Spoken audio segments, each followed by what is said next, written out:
How's it going, guys? Today is gonna be such an awesome day. Well, I say that every day, but that's because every day is an awesome day. Going down to Huntington Beach to check out the Dime Racing twin turbocharged Huracan. Hopefully driving that, and maybe I might end up twin turbocharging my Huracan. I don't know yet, but be nuts.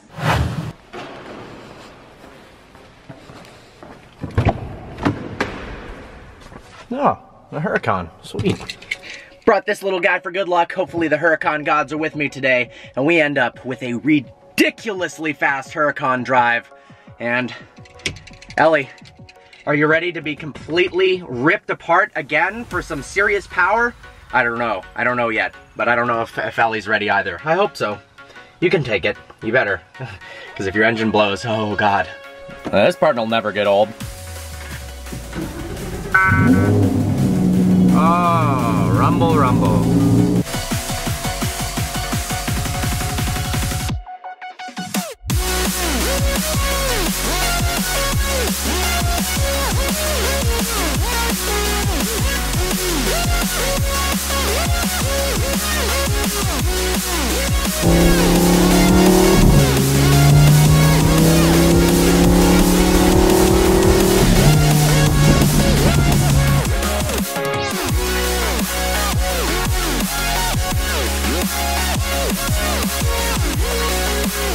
In typical LA fashion, I am stuck in horrendous traffic, but I just realized that I passed 17,000 miles in the Huracan.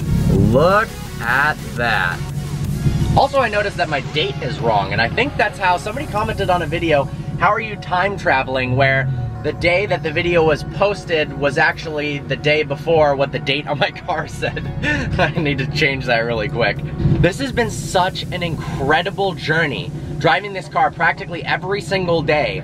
It's been a completely flawless ownership experience, and the Huracan is finally a Lamborghini that drives as good as it looks. It really does, guys. If I do go forced induction, which is pretty much decided at this point, what do you think a cool custom license plate would be? I don't know if it's too tacky to have something related to it being forced induction, or whether it's fast, or making a joke about it slow. Maybe I just pretend that it's not forced induction at all and keep it super low key and then just destroy people. But especially if it's twin turbocharged, you're kinda, yeah, you're gonna be able to tell, even if it's putting around at 1 mile per hour, because it's just gonna be whistling like a effing tornado. Huntington Beach, apparently it's the surf city of the US, and you can tell clearly here by the weird drainage and the strange looking building. Waves everywhere. 5 minutes out from the shop, and when I drive this car, it's gonna be the second fastest car I've ever driven of all time. That 1600 horsepower GTR, definitely a little bit quicker. That thing was absolutely insane. So this should be pretty mind-blowing. Here we are, apparently.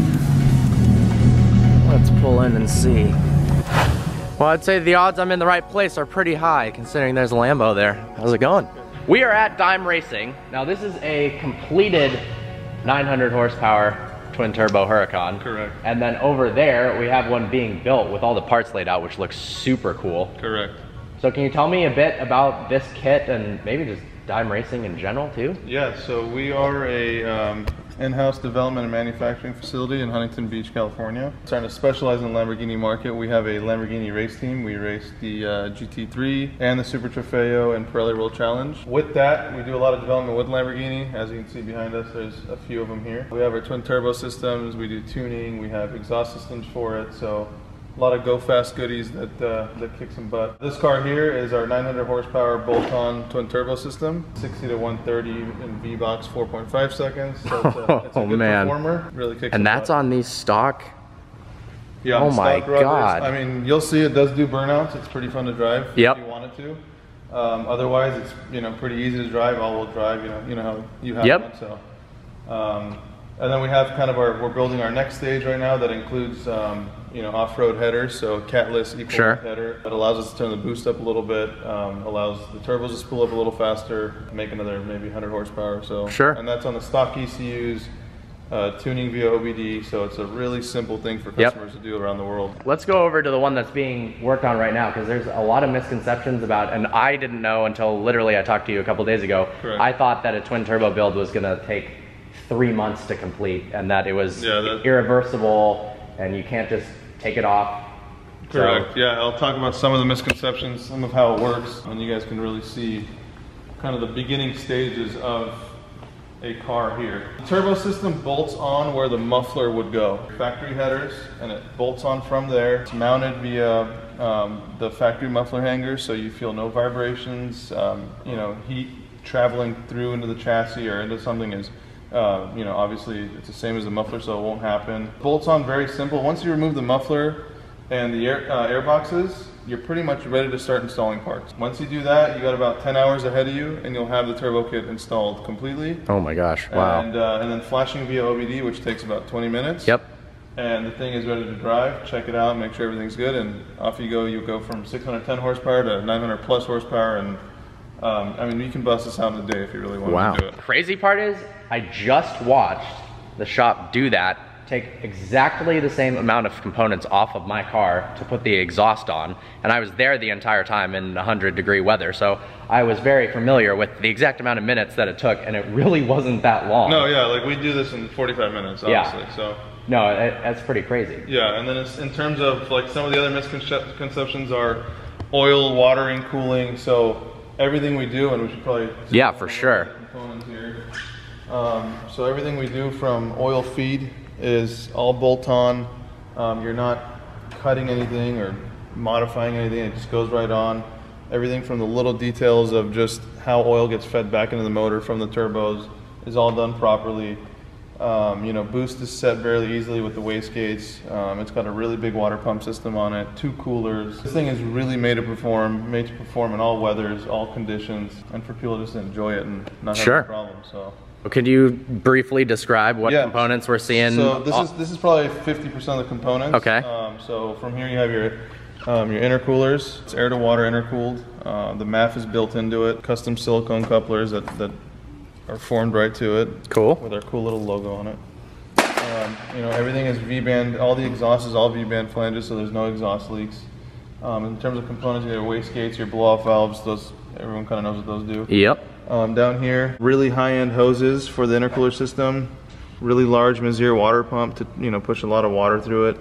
3.5 gallons of cooling capacity. It's got a cool valve on the bottom, so you can actually put ice in it if you go to the track. That's awesome. And then kind of what everybody starts asking about is how does air get delivered and what's different about it. So these are the air boxes. Yeah, I thought it was cool when you pointed out where the air was coming from in the car. We'll kind of do a representation of where these go. So these go under here and feed the turbos, and if you were to look at it kind of like exposed view, it sits like this on the car. Yeah, so you've got air coming through here. It comes right through here into the box. The filter sits inside here and it's not exposed. Yep. And you literally get no hot air from the exhaust, no hot air from the environment into the turbo. It's all cool air, just like what the factory air box would see. So, Sure. So that's one of the big differences, you know, key differences in the turbo kit. Now the factory airbox, is it just like a plastic version of that, similar shape, or? Yeah, actually, it's gonna be hard for me to catch on the camera, but this is the factory one right here. Okay, gotcha. So it kind of does a little 90-degree and it goes there. And then there's a second piece that connects to the fender. That one is maintained, we maintain that one, it's really large. Because we kind of did obviously we did some calculations on how much air you would need. Yep. That is good enough for about 1,500 horsepower. This little piece right here to the airbox is not, but the front piece is. Gotcha. So we maintain that, yeah. I think it's probably time to go for a ride in this thing. Yeah, let's do it. I think this will be the second fastest car that I've ever been in or driven. I drove a 1,600 wheel horsepower GTR, but who knows, people make up power. I don't even know if it was 1,600, but it was nuts. Yeah, I'm sure it was fast either way, right? I have never heard a Lamborghini Huracan that's twin turbo start up before, so here we go.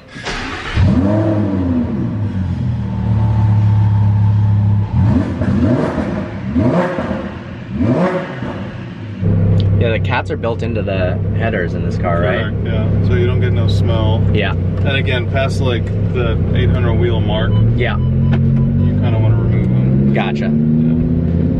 And how much horsepower do the wheels does this make? This makes 7,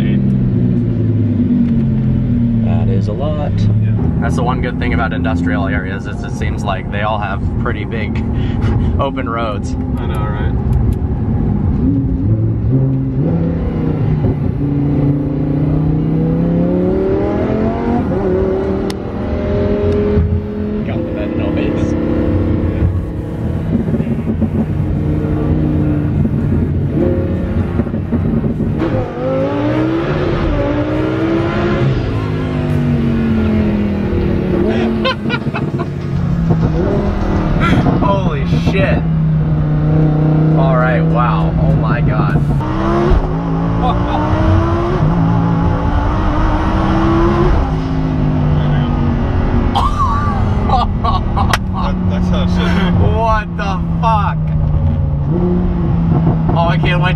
my face looks like during that entire thing. Oh my god.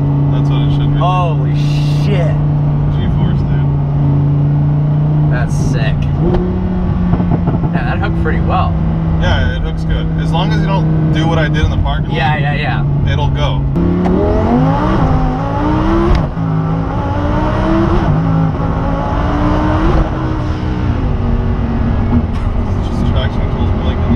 Well, the stock Huracan already is extremely fast, but that was, yeah, a lot faster. So this is in just automatic.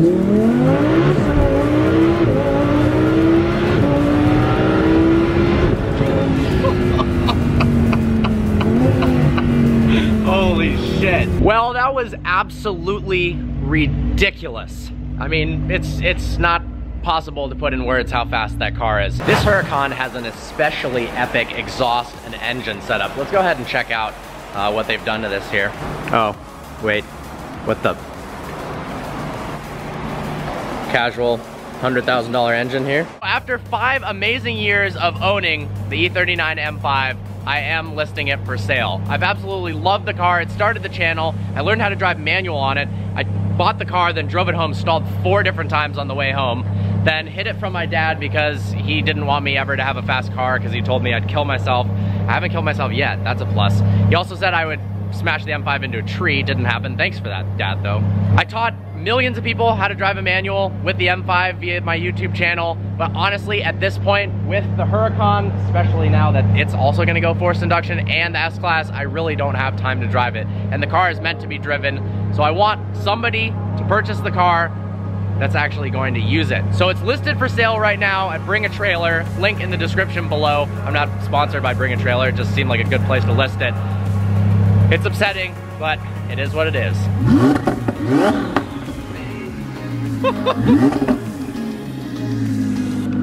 That sounds so freaking ridiculous. Oh! Obviously, got a lot to think about. I think I've made up my mind on the route I'm going. I'm curious, comment below, twin turbo or supercharger? Seriously, I'm gonna put another poll right here just to see what you guys think. I hope you enjoyed this video. Like always, please browse the channel and subscribe. Special thanks to Dime Racing for taking me out in that car. I look forward to seeing you next video.